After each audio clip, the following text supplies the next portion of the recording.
ಚಿಕ್ಕಬಳ್ಳಾಪುರ ತಾಲೂಕು ದಿಬ್ಬೂರು ಗಂಗರೆ ಕಾಲುವೆ ರಸ್ತೆಯ ಮಧ್ಯೆ ಇರುವ ಮುನೇಶ್ವರ ಗುಡಿ ಮುಂಭಾಗದಲ್ಲಿ ಇಂದು ಬೆಳಗಿನ ಜಾವ ಸಮಯದಲ್ಲಿ ಯಾರೋ ಅಪರಿಚಿತರು ಆಗತಾನೆ ಜನಿಸಿದ ನವಜಾತ ಗಂಡು ಶಿಶುವನ್ನು ಬಟ್ಟೆಯಿಂದ ಸುತ್ತಿ ಇಟ್ಟು ಪರಾರಿಯಾಗಿದ್ದಾರೆ.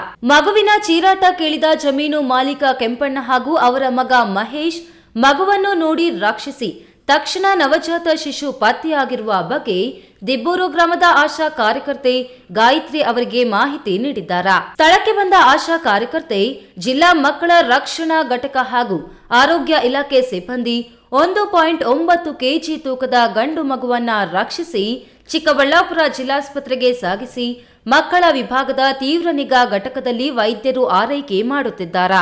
ಅಕ್ರಮ ಸಂಬಂಧದಿಂದಾಗಿಯೋ ಅಥವಾ ತಮಗೆ ಬೇಡದ ಶಿಶುವನ್ನು ಪೋಷಕರು ಬೇರೆಡೆಯಿಂದ ತಂದು ಇಲ್ಲಿ ಬಿಟ್ಟು ಹೋಗಿದ್ದಾರೋ ಗೊತ್ತಿಲ್ಲ.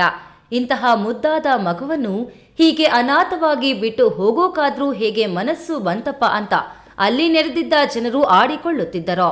ಘಟನಾ ಸ್ಥಳಕ್ಕೆ ಚಿಕ್ಕಬಳ್ಳಾಪುರ ಗ್ರಾಮಾಂತರ ಠಾಣೆ ಪೊಲೀಸರು ಭೇಟಿ ನೀಡಿ ಪರಿಶೀಲನೆ ನಡೆಸಿದ್ದು ಮಗುವಿನ ಪೋಷಕರ ಪತ್ತೆಗಾಗಿ ಬಲೆ ಬೀಸಿದ್ದಾರೆ.